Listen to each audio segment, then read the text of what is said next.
성경을 보실 때 항상 앞뒤 문맥을 보셔야 된다, 이렇게 말씀을 드렸습니다. 오늘 3장 1절은 그때에 이렇게 시작을 하고 있는데, 그때가 언제냐?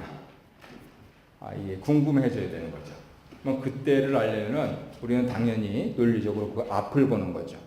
2장 23절에 보면은 예수님이 나사렛 사람이라 칭하리라 하심을 이루려 함이러라, 이렇게 되어 있습니다.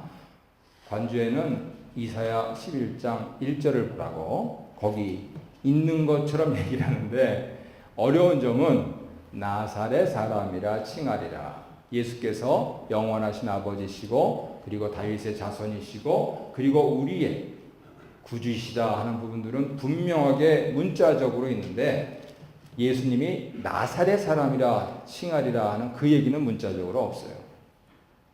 그래서 어디에 있지? 이렇게 궁금해하면서 3장 1절 그때에 그러면은 그때라고 하는 것은 예수님이 나사렛 사람이라 칭함을 받으리라 하는 말씀을 이루려 하실 때, 이때인가? 꼭 그거 같지는 않잖아요. 그래서 그렇다면 무엇인가 하는 궁금증을 가지고 성경을 보시면 성경이 진짜 재밌습니다. 요즘 어떤 드라마보다도요, 성경은 드라마틱합니다. 그래서 이거 교회에서 읽으려니까 이렇게 성경을 보면 지겹죠. 근데 진짜 하나님이 나 구원하신 건 맞아? 예수가 하나님 아들 맞아? 하는 궁금증을 가지고 보다 보면 이런 부분들이 걸려요, 자꾸만. 그래서 그것을 추적하다가 보면은 성경이요, 진짜 재밌습니다. 묵상한 결과 3장 1절에 그때에 라고 하는 부분들은 결국은 세례 요한으로 넘기기 위해서 얘기를 급전환시키고 있는 사도 마태의 안전장치로 보입니다.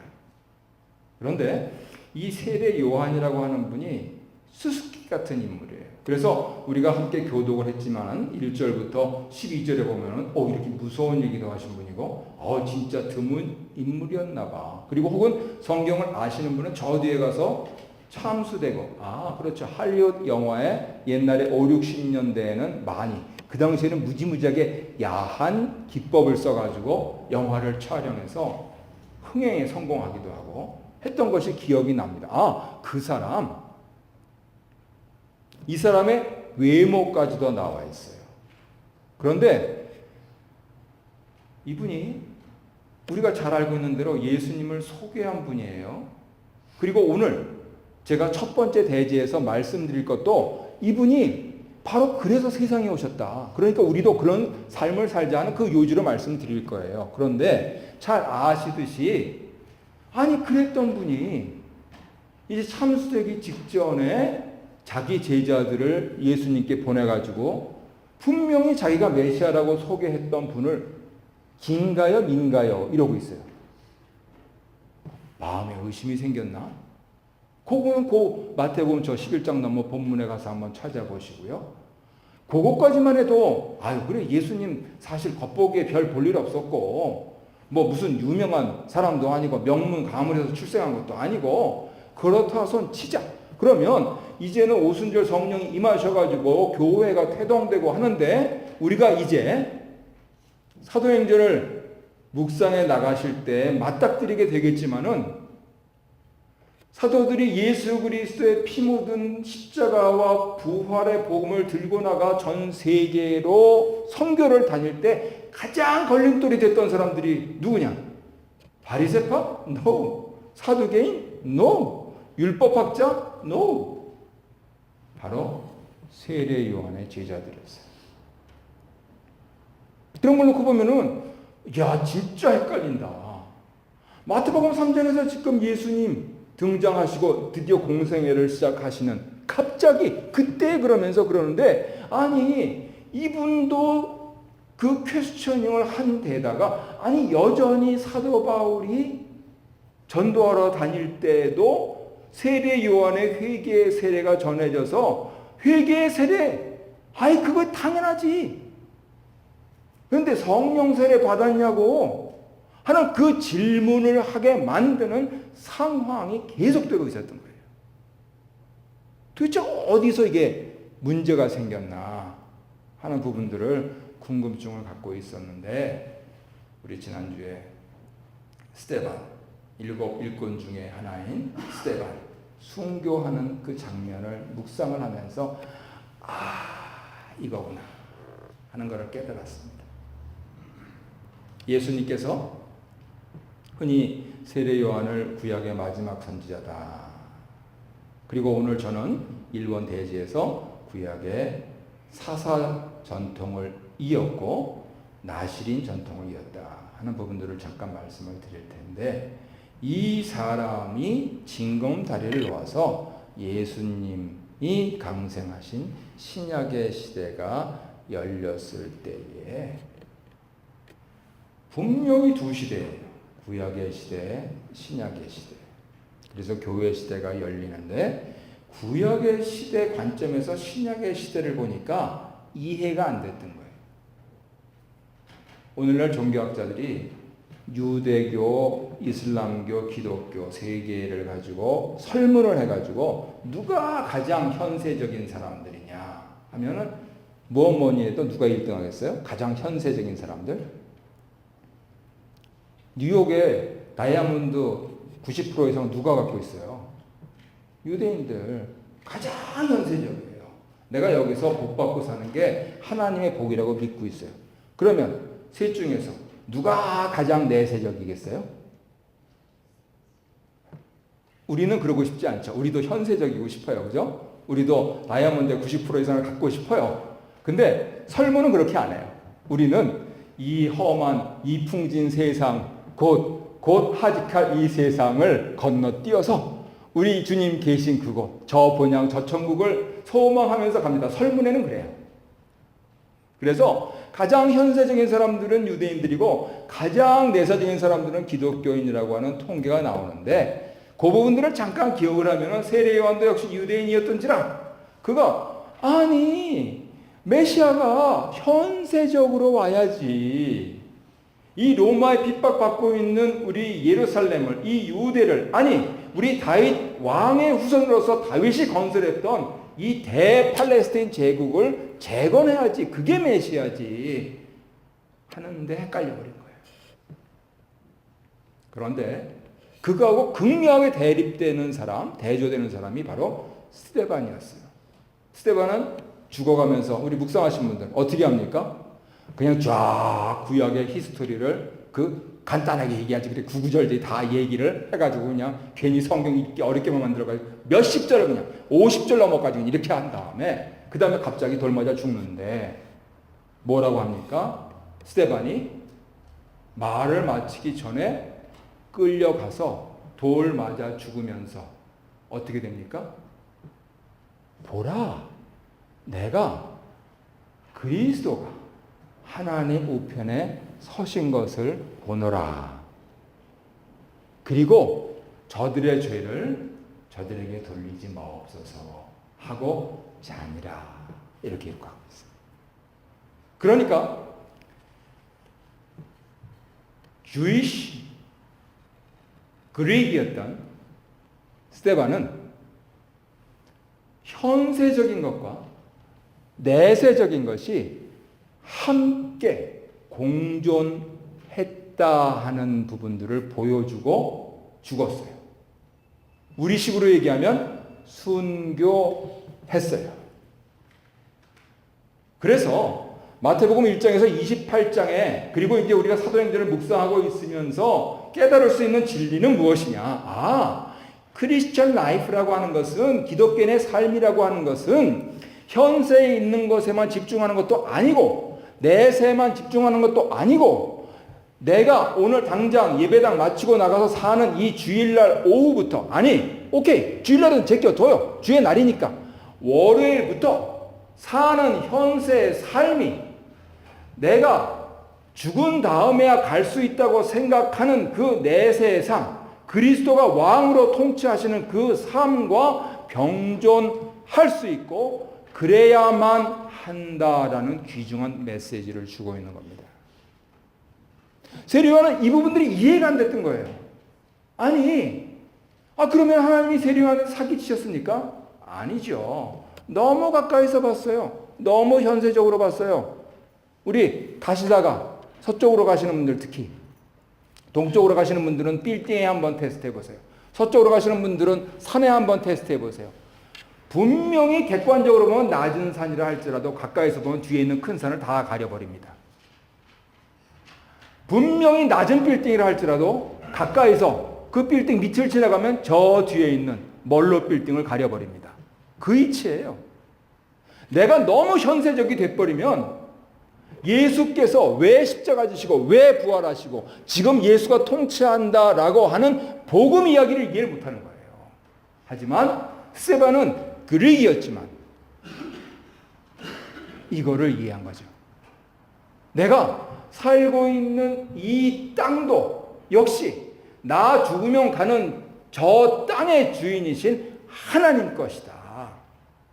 하나님이 허락하시면 저 땅이 회복된 것처럼 이 땅도 회복된다 하는 이거를 스데반은 깨달은 거죠. 그리고 본 거죠. 그러니까 순교할 수 있었죠. 우리가 결정적인 순간에 순교는 고사하고 I'm a Christian 이라고 하는 말조차 할 용기가 안 나는 이유는 무엇이겠습니까? 간단합니다.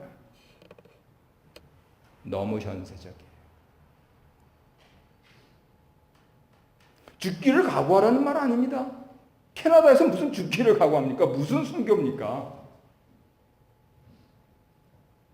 하지만 분명한 것은 이 현세와 내세, 금생과 이생의 그 커다란 벽이 예수 그리스도의 십자가로 인해서 허물어졌다 하는 것이 복음 메시지입니다. 눈에 보이질 않아요. 그런데 살아요. 그거를 사는 사람들을 마태복음은 뭐라고 얘기하느냐? 예수의 제자라고 얘기를 하고 있는 거예요. 반면에 세례요한의 제자들은 여전히 너희들 도둑질한 거, 사기친 거, 사람 죽인 거 다 회개하고 돌아와. 어미하신 하나님 앞에 돌아와 하는 거기까지만 보고, 그러면 어떻게 한다고? 요즘식으로 하면 그러면 잘 살아. 이렇게 했던 것이죠. 우리는 잘 살고 못 사는 것은, 건강하고 병약한 것은 모두 하나님의 뜻인데, 잘 살고 내가 건강하고 하는 것은 세상 사람들이 더 많이 갖고 있어요. 그런데 내가 못 살고 내가 병약한 가운데서도 내가 하나님께 영광을 돌리고 예수의 이름을 믿는 신실한 자로 살아드리면 이 모든 것이 풍성한 것처럼 보이는 거짓된 세상에서 하나님의 그 풍성하심이 여실히 나타날 것이다 하는 그것을 믿고 사는 사람들이죠. 그래서 예수님이 십자가 지신 거죠. 그래서 예수님이 마국간에 오신 거고요. 그리고 예수님이 철저히 무시당하시고 능욕당하신 것이죠. 이 부분들에 대해서 우리가 정신을 똑똑히 차려야 됩니다. 그래서 그때에 라고 하는 것은 이제 예수께서 나사렛 사람이다, 불리실 것이라고 하는 어딘지 근거가 알 수가 없는, 관주에 보면 이사야 11장 1절이라고 되어 있는데 찾으면 그 얘기 안 나오는 그 맥락에서 세례 요한이라는 사람이 예수를 소개하고 있다 하는 그 얘기입니다. 그러면 적용하는 차원에서 두 가지로 여러 많은 말씀들을 하고 있는데 두 가지로 오늘 회의도 해야 되니까 꽉 짜서 말씀을 드릴게요. 도대체 세례 요한은 어떤 사람이었나 하는 것을 이 그때라고 하는 링크로 잘 생각을 해보면요. 오늘 영어 공부를 조금 해야 되겠습니다. 거기 주보에 보면 뭐라고 되어 있습니까? 1번에 3어문절에 강세가 있습니다. 우리 에스더 전도사님 큰 소리와 발음 좀 해주세요. 예, 그 다음 건? 그렇습니다. 땡큐. 첫 번째 있는 거 나사렛 사람, 그리고 처음 N자를 대문자로 쓰면 예수를 가리켜요. 그리고 세 번째로는 우리가 흑인을 중국인을 경멸하면서 쓰는 용어가 있죠. 예배당에서 그거 발음하지 마시고요. 하시지 말라고 꼭 하셔 그냥 그렇게. 그것처럼 유대인들과 이슬람교도들이 기독교인들을 경멸하면서 발음할 때 네저레인이라고 해요. 이 나사렛 교도들. 나사렛 교단이라는 게 조그만 군소교단이 있지만은 그 얘기가 아니고 기독교인들을 경멸하되 그 크게 세 가지 뜻이 있어요. 그리고 그 뒤에 있는 나지라이트 이 부분들은 구약에 나오는 나시린. 나시린 중에서 우리가 제일 기억하는 유명한 사람. 삼손. 헐리우드에서도 좋아하잖아요. 왜? 기운 센 천하장사니까요. 그죠? 여성들이 좋아할 것 같잖아요. 그래서 나시린이라고 하는데 할리우드에서는 기운 센 걸 좋아하는데 성경에서는 왜 나시린을 좋아해요? 그가 하나님께 헌신했기 때문에 좋아해요. 그 대표적인 사인이 뭐예요? 나시린의 사인이 장발, 머리를 안 깎아요. 그래가지고 삼손이 힘자랑하다가 어느 기생한테 꼬임을 받았어요. 유명한 영화에 나오는 거, 빅터 마초가 주연했던 영화. 데릴라건 아무튼 랄라에 걸렸어요. 그래서 결국은 왜 자랑하던 힘을 뺏겼어요? 밀렸어요. 아 근데 그랬더니 진짜 기운이 없어졌네. 남성분들 머리 한번 길러보시고요. 성에 그 얘기합니까? 아니에요. 헌신이란 거예요. 아니 어떻게 하나님의 사람이 사람 육신에 빠져가지고 어떻게 머리를 밀리고 있냐. 이 머리가 이게 중요한 게 아니고 헌신이 쓸데 없어졌다. 헌신짝처럼 벌어졌다 그 얘기예요. 아니 어떻게 하나님께 헌신하면 기도하고 찬양하고 말씀 듣고 그렇게 해야지 그냥 가서 그냥 그렇게 주사파가 되냐. 주사파 뭔지 아시죠? 주사파. 술 먹고 주사 부리는 게 주사파예요. 아니 어떻게 그러냐. 이렇게 이 얘기하고 있는 거예요. 근데 중요한 점은 이 두 번째 나지라이트 여기에 첫 번째 발음한 네저린이라고 하는 뜻이 있어요. 이해하시겠어요? 예수님이 나사렛 사람이다 하는 것을 구약의 맥락에서 어떻게 해석할 수 있어요? 나시린이다. 이렇게 해석할 수 있단 말이에요. 다시 해드려요? 이해하셨죠?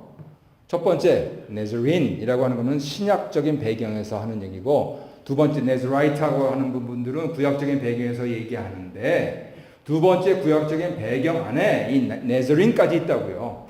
목사를 못 믿겠으면은 가서 네이버 사전을 찾아보세요. 그렇게 되어 있어요. 영어 쓰는 사람들이 그렇게 써요. 그러면 그게 무슨 소리냐? 나사렛 사람이라고 하는 것은 오늘 마태복음 3장 맥락에서 봤을 때는 당장 무엇이 떠올라요? 예수님이 사신 동네, 헤롯을 피해 가신 요셉이 어린 예수를 끌고 간 그 동네가 1차적인 의미지만 2차적으로 영적인 의미로는 무엇이 있단 말이에요?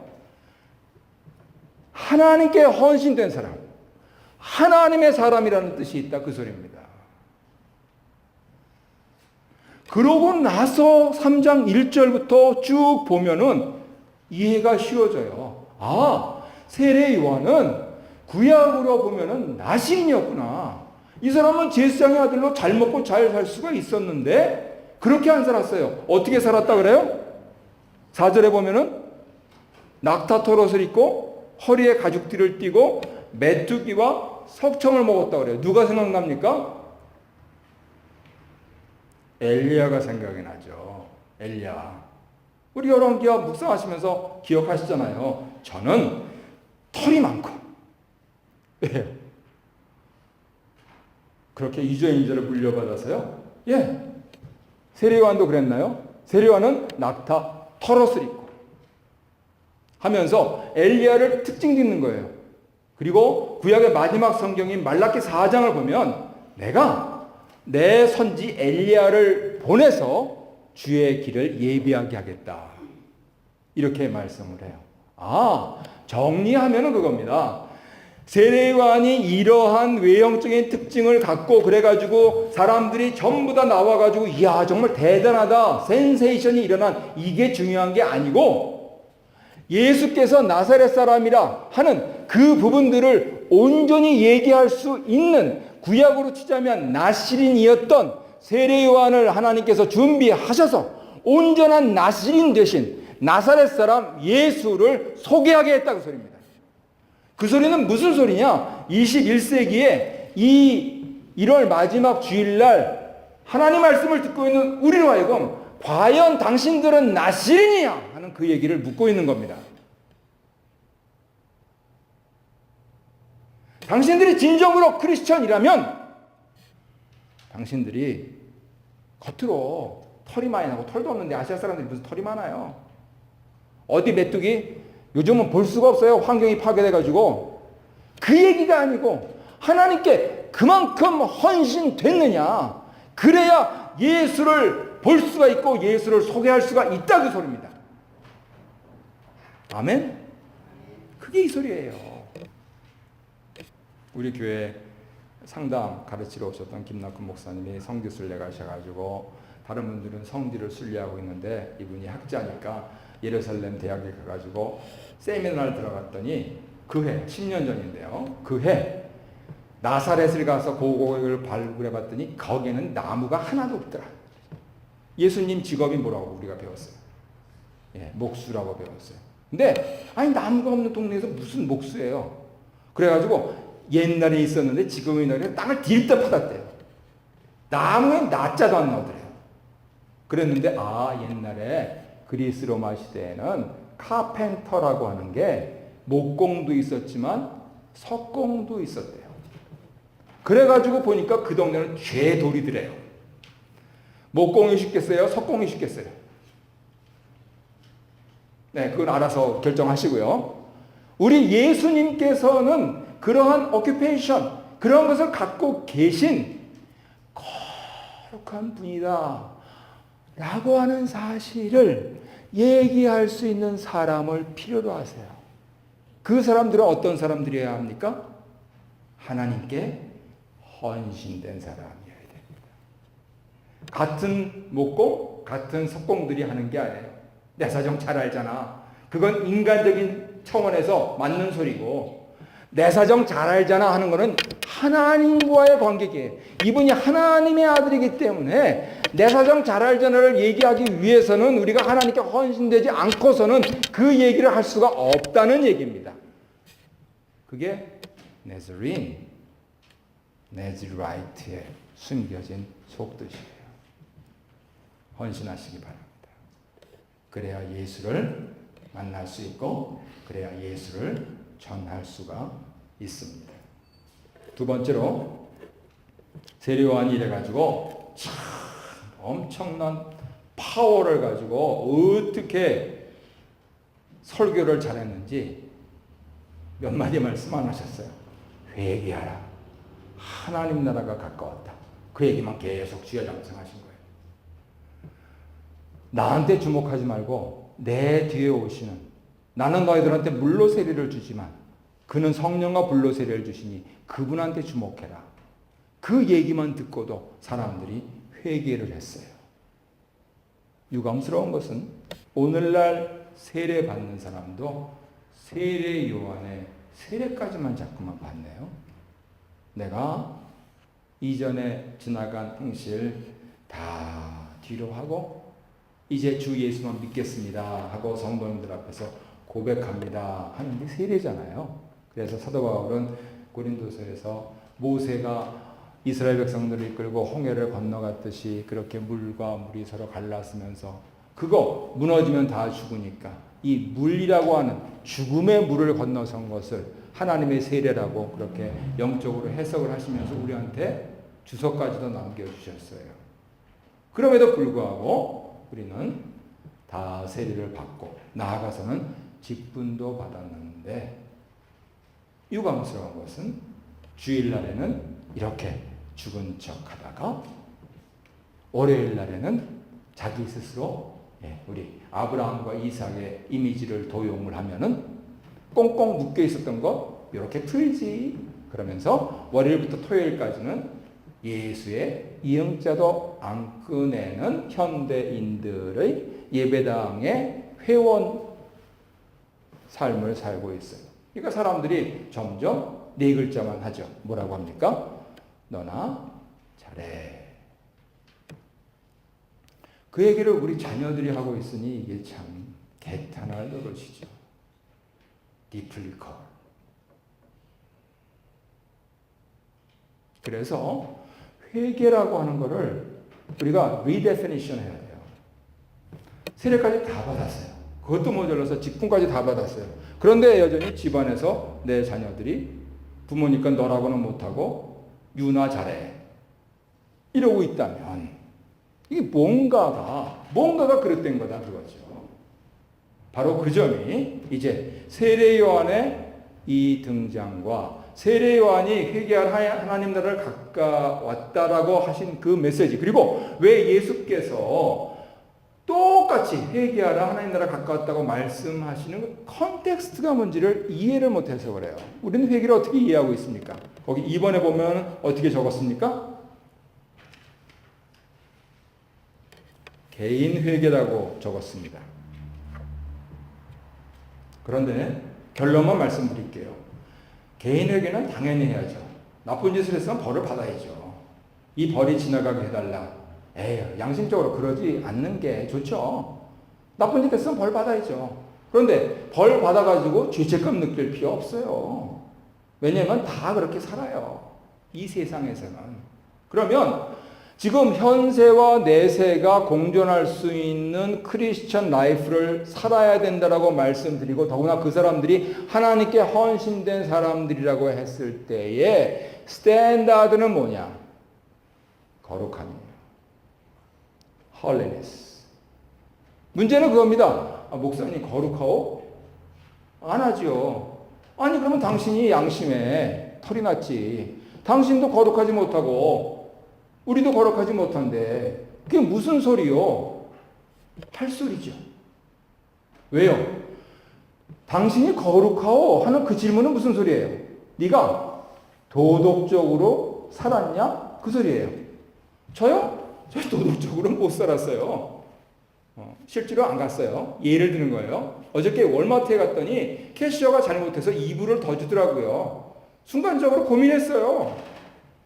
아니 걔는 근데 이거 닫았는데 거기다 또 이불을 넣으려니까 얘 얼마나 귀찮겠어요. 그런 마음도 들고, 야 이불이면 커피가 한 잔인데 요즘은 쿠폰까지 있어가지고 도넛까지 같이 나오는데 아이고 이게 하나님이 내려주신 은혜다 생각하고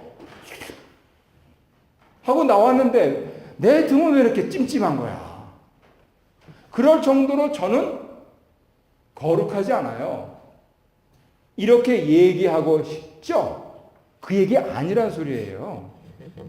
아니 냄새나는 인간이 점점 냄새나는 인간이 도대체 거룩하면 얼마나 거룩하겠어요? 근데 그 거룩이 도덕이라고 얘기하면 굉장히 이해가 쉬워져. 도대체 도덕적이면 얼마나 도덕적이겠어요? 내가 도덕하냐? 내가 도덕책이냐? 아니에요.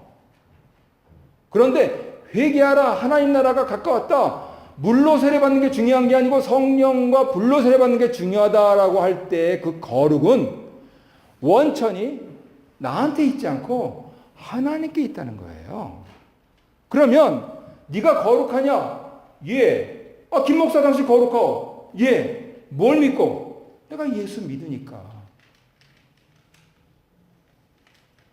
아니 월마트에서 이불 삥땅 쳤다며. 아유 하나님이 2만 불도 주실 분이 뭐 이불 뭐.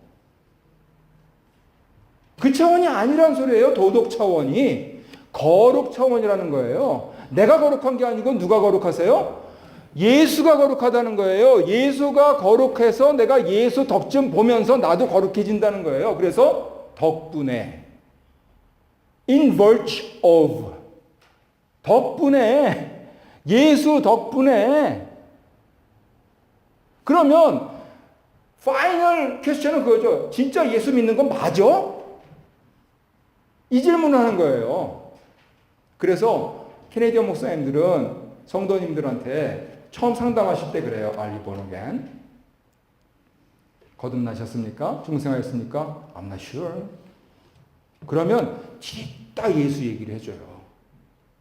복음서 읽으라 그러고 요한복음부터 읽으라 그러고. 왜요? 우리로서는 할 수 없는 일이에요. 그런데 누가 하실 수 있어요? 하나님은 하실 수 있어요. 지금 그 얘기예요. 여기 나오는 바리새파, 여기 나오는 대제사장들, 여기 나오는 사두개인들은 누가 할 수 있다고 생각했어요? 내가 할 수 있다고 생각했어요. 어떻게? 안식일을 지키고 11조를 드리면서 천만의 말씀이라는 거예요. 니네들 삥땅 쳤잖아. 무슨 삥땅이요? 네 부모한테 드릴 돈 안 드렸잖아. 그러고 보니까 저도 좀 찔리네요. 이번 달 용돈 안 보내드려가지고. 그 얘기 아니란 말이에요. 하나님께서 요구하시는 것은 네가 예수 믿냐? 그래서 네가 개인 회개하는 거 아름다운 일이야. 그런데 네가 예수로 시작해서 예수로 끝나느냐 하는 그 질문을 하시고 있는 것입니다. 그러니까 회개가 무엇이냐라고 했을 때 이렇게 생각하시는 게 편해요. 다르게 생각해야지. 내가 캐시어가 실수해서 나한테 2불 더 준 거, 저 사람 입장, 내 입장 고려하는 것이 도덕적인 수준이라면 다르게 생각하는 것은 어떻게 생각합니까? 예수 입장은 무엇인가 하는 부분들을 생각하는 겁니다. 유사한 케이스가 지난번에 우리 은퇴 장로님들이 우리 이제 운영위원회 하라고 하시면서 저보고 가서 기도하고 오라고 그렇게 권유를 해주셔가지고 제가 기도하고 내려오다가 20불인가 조금 넘는 그때 그랬죠? 20불 조금 넘었죠. 그냥 제가 그 참 역시 기도하면 이게 영빨이 세지나 봐요. 주차장에서 그 캐나다 은행도 아니에요. 외국 미국 은행 그 푸른색 거기에 돈 가방을 본 거예요. 그래서 제가 재빨리 왼쪽, 오른쪽을 살피고 그리고 주변에 누가 서성거리는 사람이 없나, 주인이 없나 그런 게 아니고 혹시라도 이거 찾는 사람이 없나 하고 살핀 다음에 두근거리는 마음으로 미국 사람이어가지고 떨어뜨리고 왔나 보네 해가지고 떨리는 마음으로 열어봤어요. 그랬더니 기업에 영수증들이 있었던 것 같은데 월마트 영수증하고 그 다음에 20불하고 동전하고 이렇게 있더라고요. 고민되더라고요. 하나님께서 또 이렇게 금식까지 하면서 하니까 이렇게 영양 보충하라고 또 이렇게 귀한 물질을 주시나 하는 생각도 들고 그렇지만은 이거 누가 잊어버렸나. 그래야 제가 거기서 한 15분 기다렸어요. 나오겠지. 아무도 안 나와요. 집에 와야 되는데 그래서 주여 어찌하면 좋습니까? 이렇게 하면서 했더니 드려라. 그래가지고 그냥 저 뒤에다가 통째로 넣었어요. 아까운 거 전혀 없고 어떻게 하겠어요? 주인도 찾을 수가 없고 인마이 포켓 할 수도 없고. 그래서 이제 그 금액까지 합쳐가지고 작년도 우리 교회가 77불 흑자가 난 겁니다. 결국 회개라고 하는 것은요 다르게 생각하는 겁니다. 내가 잘했고 내가 못했고가 아니고 예수께서 어떻게 보실 것인가. 진짜 어려운 얘기입니다. 그래서 1년 내내 이 얘기할 거예요. 괴롭혀드릴 겁니다. 기대하십시오. 말씀의 결론을 맺도록 하겠습니다. 세례 요한이 와서 위대한 일을 하셨는데 참 아름다운 하나님의 사명자였습니다. 중요한 것은 그걸로 끝이 아니고 오늘 이 말씀을 보는 우리들에게 하나님께서 사명자로 부르시는 거예요. 그러면 첫 번째로는 여러분들은 헌신자들이 되셔야 합니다. 그래야만 예수를 알 수가 있고 그래야만 예수를 소개할 수가 있습니다.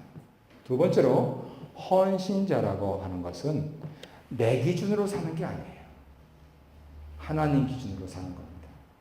심지어는 예수께서는 로마의 가장 극악무도한 사형수들이 받는 사형틀인 십자가에서 돌아가셨어요. 창피한 수준이 아닙니다. 절망입니다. 희망이 없는 겁니다.